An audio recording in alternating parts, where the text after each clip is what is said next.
Hello, and welcome to Serial Killing, a podcast, where we also veer off the serial killer path to delve into other topics within our beloved true crime community. This week's podcast will be on the story of Jessica Dishon. Most of my information comes from the show Cold Case Files by A&E on Netflix, but many other sources were used as well. And I'm going to have to throw my disclaimer out right now.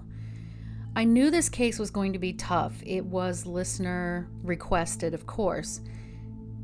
But once I began digging and getting into the details, well, it's heartbreaking. But I didn't want to leave out any of the details because I wanted to convey just how horrific this was. So here is your warning, okay? Jessica Dawn Dishon was born on May 2nd, 1982. Her parents are Mike and Edna Dishon. The couple have since divorced. She has two younger brothers, Christopher and Michael. Edna was only 17 when she gave birth to Jessica. As she grew into a little girl, Mike, her father, would take his doting daughter on hunting trips with him. They were very close. She was raised in Shepherdsville, Kentucky, which is described as a close-knit community where neighbors know each other. Long lineages of families still live there. It is small, remote, everyone connected. Now, Jessica was planning on studying the culinary arts, and she cooked for her parents and brothers. 17-year-old Jessica went missing on Friday, September 10th, 1999, from her own driveway. So at 5:30 a.m., Edna woke up to get ready for work. Mike told Edna goodbye, have a good day, kiss on the cheek, what have you, and then he went back in to get the boys up and ready for school. He thought he would peek in on Jessica, and he saw her sleeping soundly in her bed, though he thought he'd leave her be while he got the boys ready.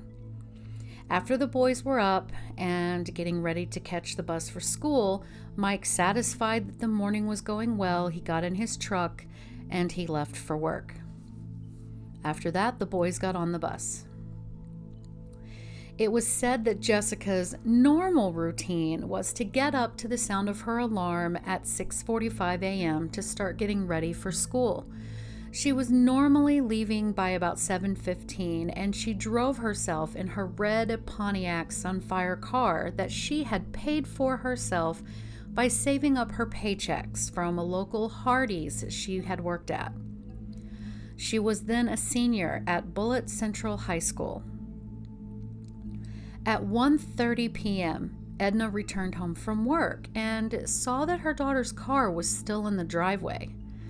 She went inside looking for and calling for her daughter. Jessica was nowhere to be found. She called her then husband, Mike, and asked him if he knew where Jessica was.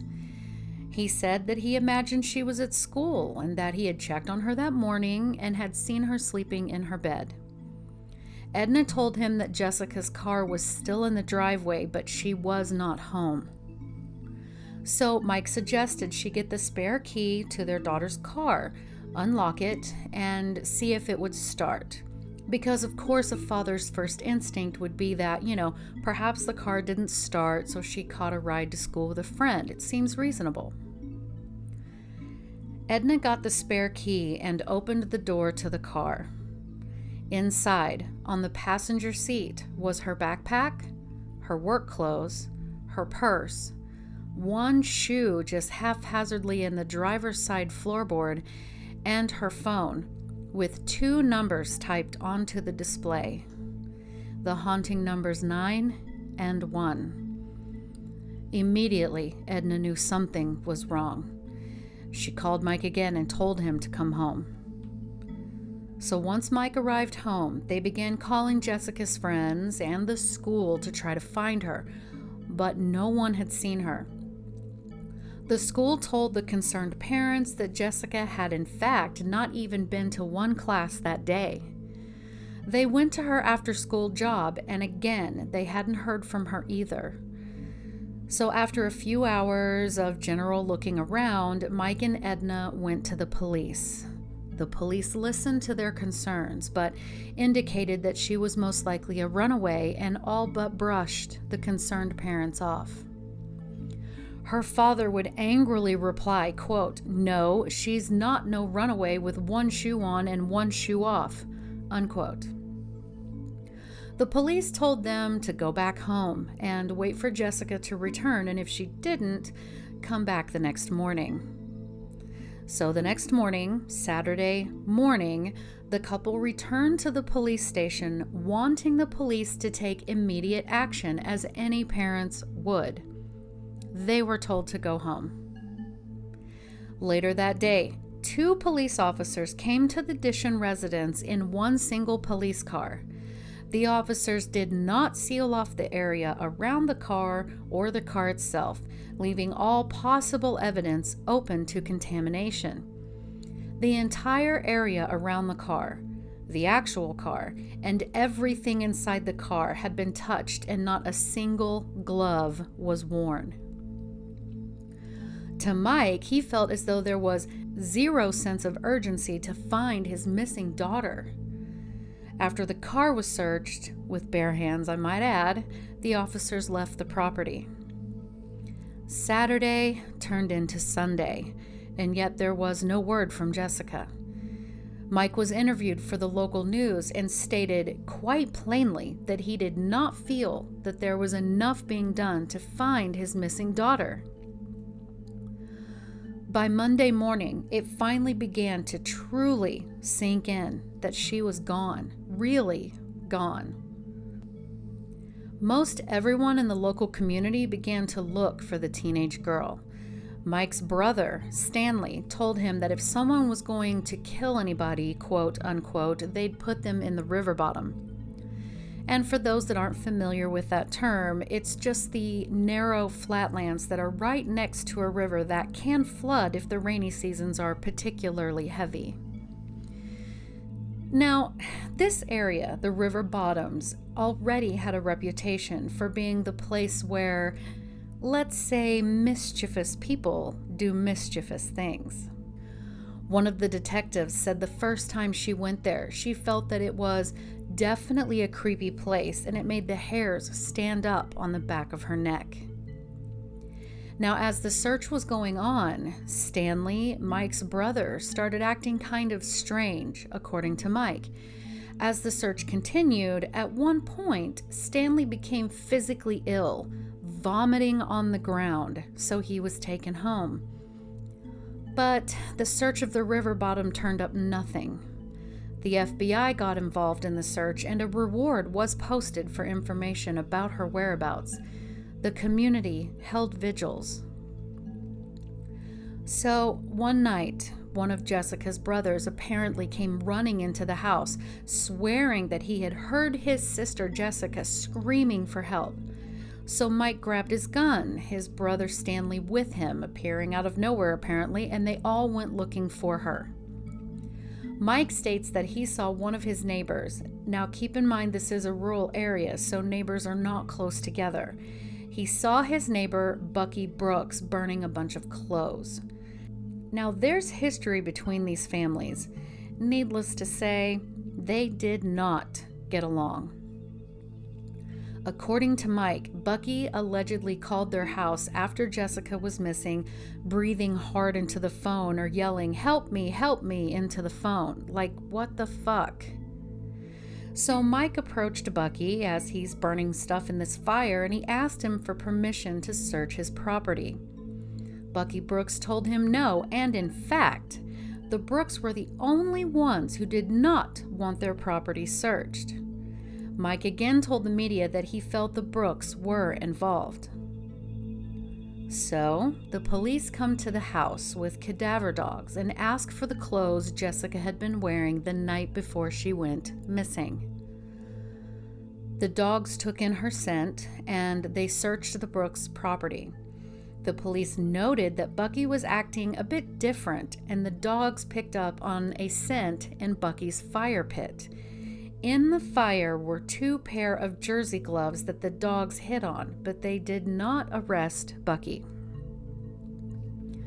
At this point, Mike got the FBI involved, and they immediately took the investigation as seriously as it should have been day one. They impounded Jessica's car. They walked all through the deep, dense mud of ponds with sticks to see if she might have been dumped there. Then the FBI stated that she was most likely abducted by someone she knew. And then they contacted Mike and showed him a picture they found in Bucky Brooks's barn. It was a school picture of Jessica. At this point, Bucky became the prime suspect. On September 27th, 17 days after she disappeared, many sources say her body was found by a bus driver 90 or so feet from the side of a road in the river bottoms, just 7 miles from her own home. Now that's one source. The documentary said a woman driving in from another town was driving through the river bottoms and saw what looked like a person sitting oddly under a tree. She then stopped, investigated, saw that it was a dead body, left and called the police. Was the woman the bus driver? I'm not sure, but you know what? That is not what's important. What's important was that she was finally found. The FBI arrived to find Jessica in an advanced state of decomposition. She was described as, quote, unrecognizable, unquote. And yet, because Mike just really could not do it, Edna had to go down to the river bottom, face the body of her dead daughter to identify her. And she said she couldn't even tell it was her by looking at her face. She only recognized her by a butterfly tattoo that the body had. The autopsy report showed that she had been kept alive for 3 days. And in those 3 days, it was also determined that she had been tortured, that she had been, quote, violently sexually assaulted, unquote, suffered a broken jaw, some of her fingers had been cut off, and there was no evidence that she had been given any food or water before her death, which was officially determined to be strangulation.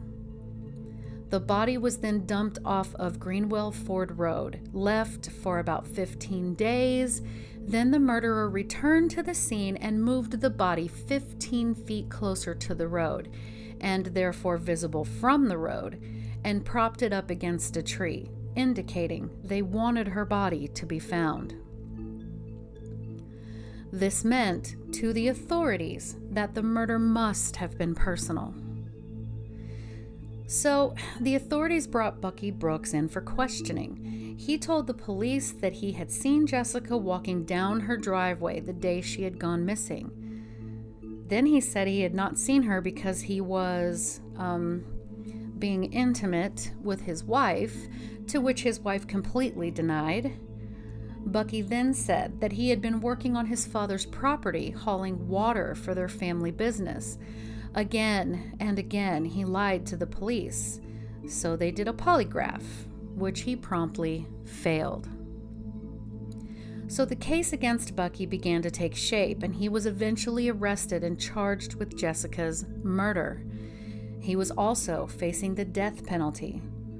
Now, something I found quite puzzling is that when detectives asked him what he'd say if they found his fingerprints on the body, his response was, quote, I guess I'd have to admit it, unquote. Sources say that much of the evidence presented against Bucky was circumstantial and mishandled. An example would be that literally parts of Jessica's remains were put in boxes heavily labeled "keep frozen," and yet they were never put into temperature-controlled environments. And then Detective Charlie Mann was asked to testify and was then, quote, hounded about why they focused so heavily on Bucky Brooks, and he became so frustrated, he blurted out that Bucky had failed the polygraph. Now, this is a problem. You see, the results of a polygraph test are inadmissible in court because the results can mean many different things and are scientifically unreliable. Therefore, they cannot be discussed during a trial. So, of course, this led to a mistrial. In 2003, as the judge began to dismiss everyone, Mike stood up and began shouting, and I don't blame him. Edna had to excuse herself immediately. They truly felt that their daughter's murderer was just set free and nothing else was being done about it. No additional evidence brought when looking into anything. The case went stagnant. A large wooden cross was erected at the site where her body was found as a memorial for her, her name written across it, and flowers set below it. Now, interestingly, Bucky's attorneys did investigate other possible suspects in preparation for their case. There were apparently 2 drug dealers who stated they saw Jessica the day before she disappeared, and they also investigated her own uncle, Stanley Dishon, and yet the case went cold for almost 10 years. And during that time, the heartache and the stress began to take its toll on Mike and Edna's marriage, and they divorced.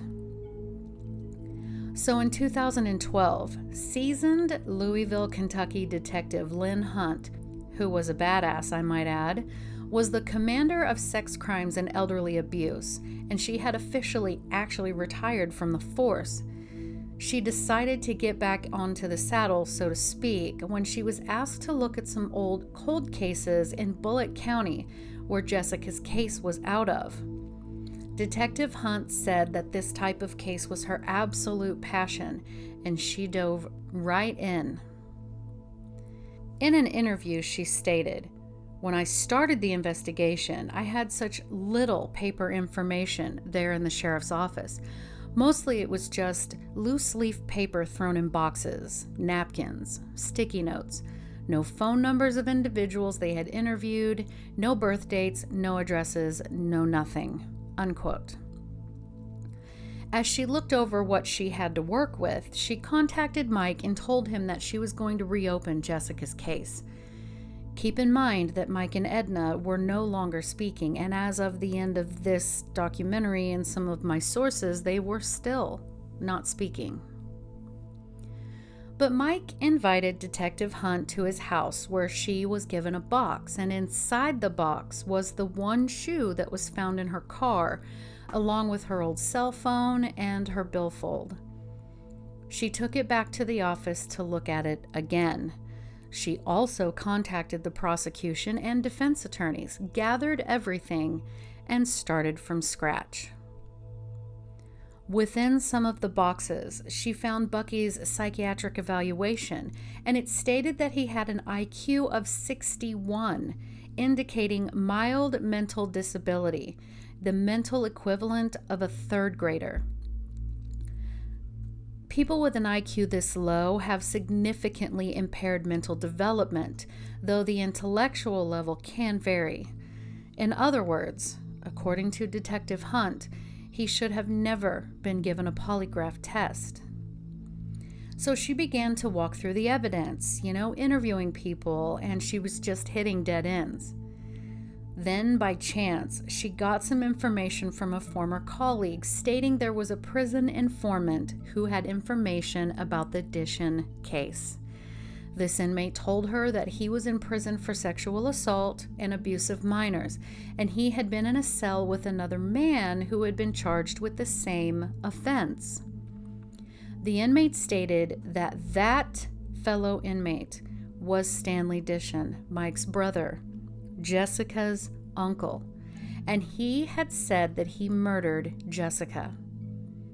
In a taped interview, the inmate said, quote, "He stated that he had Jessica for a couple of days and then he took her life. The reason he did any mutilation to her, he was trying to make it look like some drug dealers or a cartel done that to her," unquote. Now, this inmate knew things that he would have no knowledge of from the crime scene and so on. So, let's get into Stanley's background for just a bit. It's not like he has an easily found, detailed biography, but at the same time, he's not the primary focus of the story. Doing the math, it appears he was born in 1959 and he had several siblings. Mike Dishon stated that Stanley, when they were kids, stabbed one of their brothers and shot another one with a shotgun during 2 childhood incidents. Stanley, as a young man, moved between his siblings' homes, and it was discovered that he sexually abused many of their children. From 1973 through 1976, when he was between the ages of 14 to 17 years old, he sexually abused a female relative, starting when she was just 6 years old and ending when she was 9. He then began abusing her again when she was between the ages of 15 and 20, between 1982 and 1987. Also in 1982, he sexually assaulted another female relative when she was just 7 years old. He had been living with Mike and Edna from 1989 to 1996, and during those 7 years, he had sexually abused Jessica.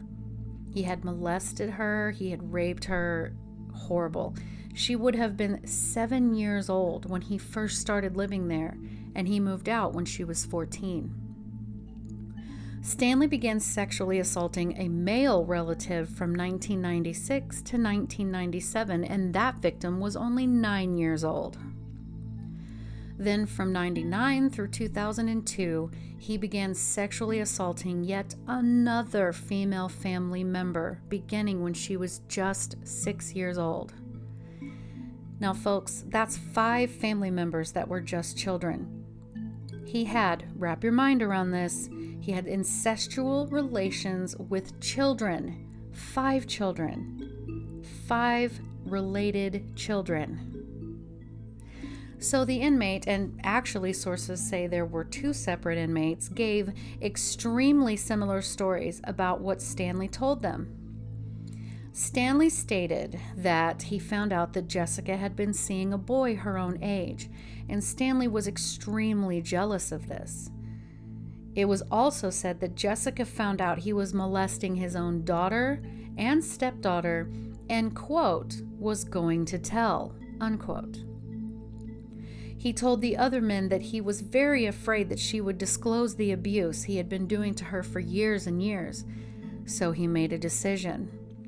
Allegedly, he first went to her school to confront her but didn't see her car, so he knew she wasn't there yet. He then drove to her house, where he and Jessica argued in the backyard. Stanley then told the inmates that he grabbed her out of her car as she attempted to leave. This must have been when she attempted to call 911. He choked her, but she got away. He then allegedly chased her into the residence. He pushed her onto the bed. He punched her in the face, thus breaking her jaw and knocking her out. He then wrapped her in her own bedsheet and took Jessica to a barn that was pretty close to where the teenagers all frequented to party. He then kept her there and tortured her for 3 days.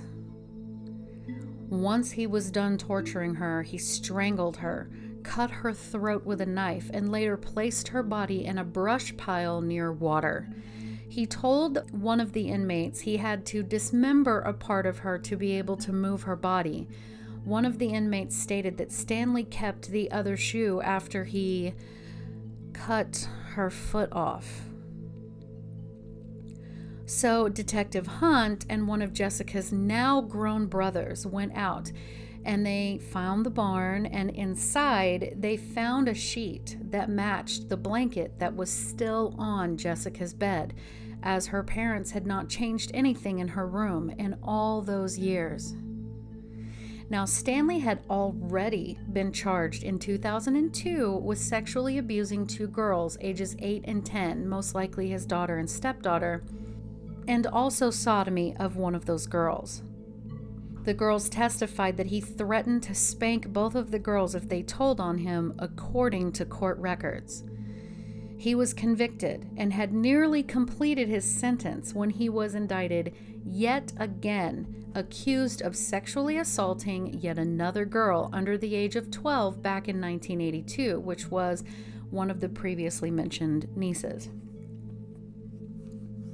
As Stanley was brought into court to face murder charges, Detective Hunt told Mike, Jessica's father, that she was going to indict his brother, and Mike replied, quote, "Well, if he's guilty, I want the death penalty," unquote. During the testimony of his victims, relatives, and other witnesses, it was said that he showed no remorse and, quote, even smiled, unquote. The prosecution, attorney Michael Ferguson, told reporters that, quote, "That reaction is insightful as to who he is and what he is," unquote. He went on to say that prison will be a miserable time for him as a convicted sex offender who also pled guilty to killing a teen.